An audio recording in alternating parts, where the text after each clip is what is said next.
Welcome back to Forsland's Fun Factory.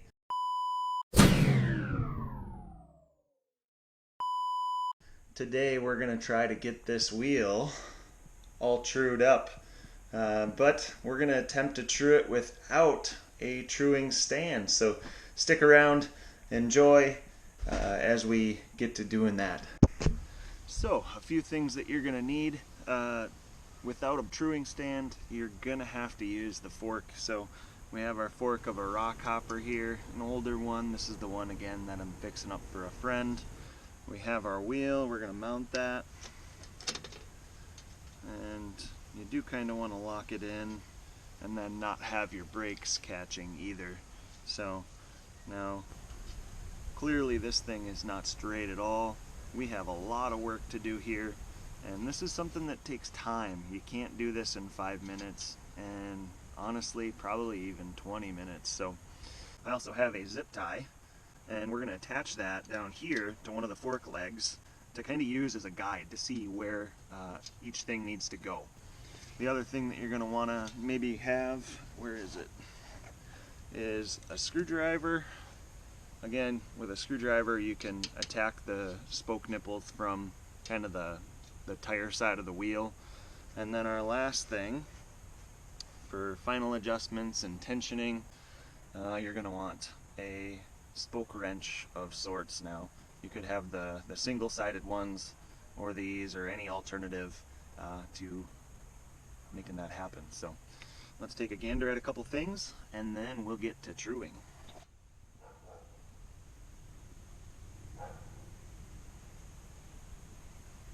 So to start off with here, we kind of had a quick little glance at balance of the wheel so far, or the true of the wheel, and really we're not too far off on center of the wheel, but we're gonna mount our zip tie here and hopefully see that you can use your little zip tie to set it at a certain spot and then hit the wheel.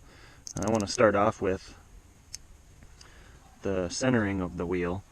So let's give it a spin after we got it mounted and it's not hitting yet, and look really close down in here to see if we're off too far on center.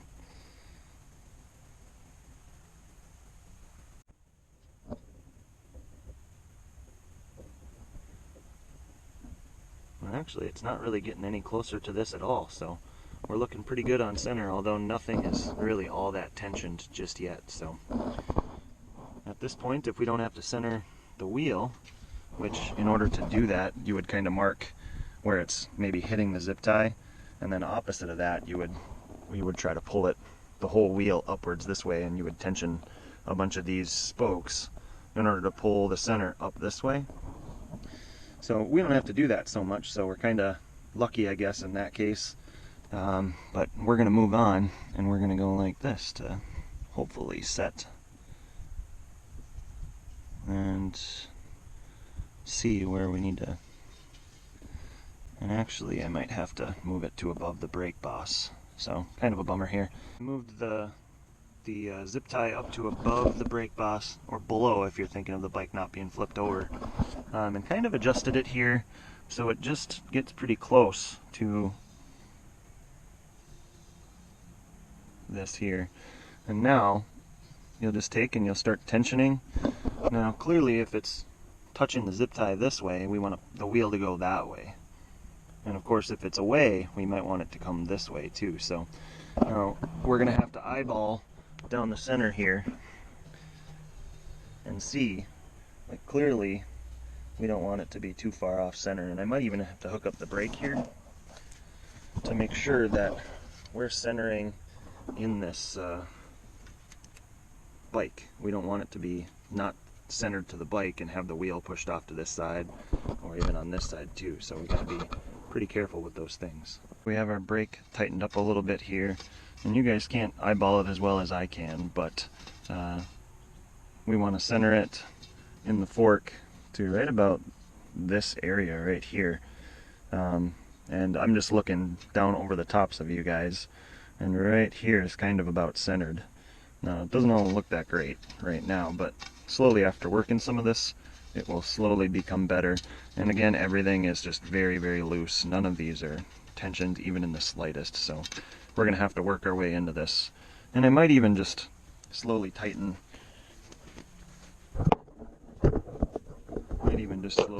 Every single one of them. Just a little bit more just to get partially into it. And I should probably start from the hole so I know where I'm at. And then adjust from there. I'm just going 3 half turns. Unless they're very loose, like this one.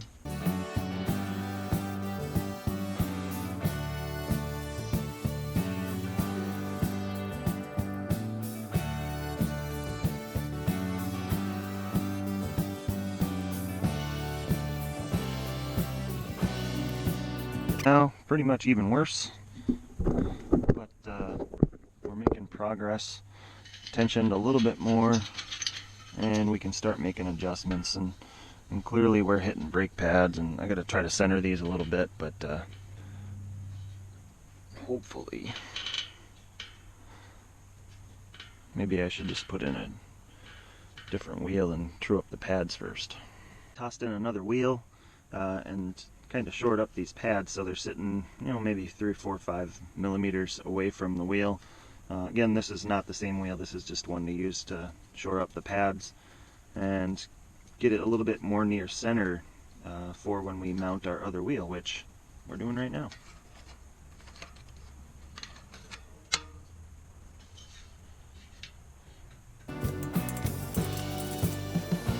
Make sure it's mounted in there nice and snug. And now we'll see that it's definitely shoving one way or the next. So we're going to grab our tool, find out which one fits the greatest, and we're going to start working. So now if the wheel's touching this pad, you want the whole rim to be pushed towards this side of the bike. So you would want to make sure you're pulling on the right spoke nipple. And these are a little tricky to work with, but get it to sit on there as best you can, and you want to tighten it, which seems counterintuitive, but you're turning clockwise when you're looking at it, and it seems like counterclockwise when you're seeing this side. So I got rid of a little bit there. We're going to try to keep going with this little space here. And I'm looking kind of at this side, getting way close here at this point. So we're just going to give a little bit here and there until it's done.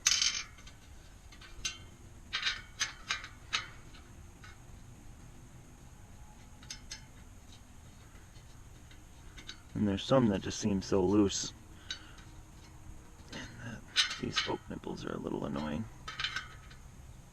Maybe we'll just go to the bigger one and just be done with it. Oh, and now it's I went too far, but I can always just add tension on this side too.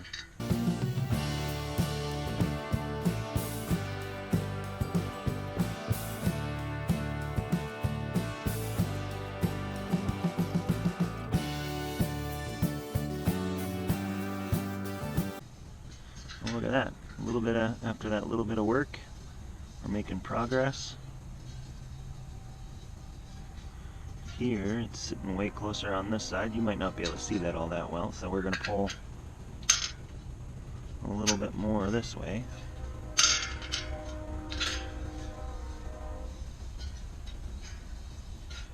Right in there. That one was super loose also. Oh, look at it. Making the progresses. Now, is that perfect? Not at all. But we also have a little bit of hop showing up now too. So we're going to have to try to get rid of that. It's good to put a little tension on the spokes just to hopefully get them to seat in well. Looking at the wheel hop here, I readjusted my zip tie to sit below the wheel, and when we look, we got a couple millimeters of not great going on here. So what we're going to do is we're going to loosen the areas where it's hitting just a little bit. So like right in here, we loosen that, and when it's clearing it, Actually, we're going to loosen it where it's not hitting, and then we're going to tighten it a bit where it is hitting. So we're going to use this to make that happen.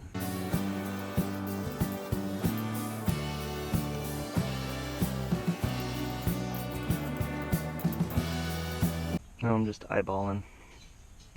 I think this spot is way too in.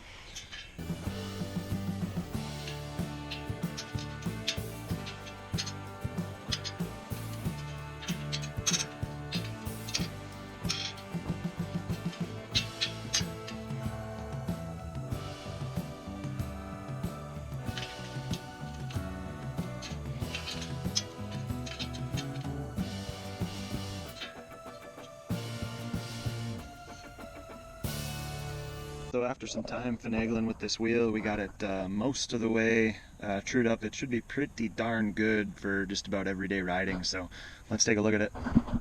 So if you look, still got a little bit of hop maybe and a little bit of movement to it. If we look at these pads, there's a tiny little bit of sway, but really not too bad. And we even have our zip tie set up so it drags. And it's kind of dragging all the way around and pretty darn good. So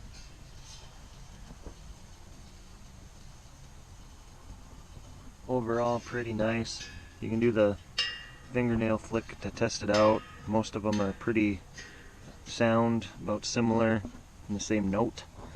So I think we're pretty darn good with the way she's sitting right now.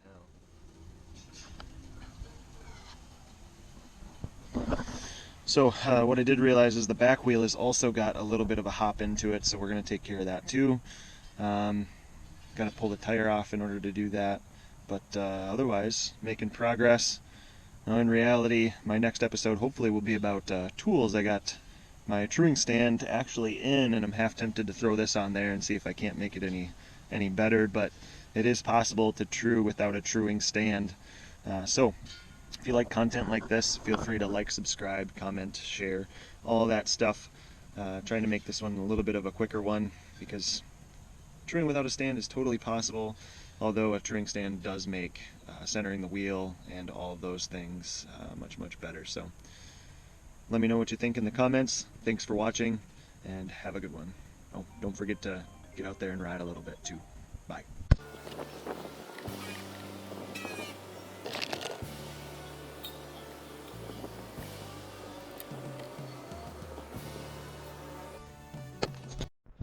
It's the bonus clip. Doo-doo-doo-doo. Tell me you know where that's from.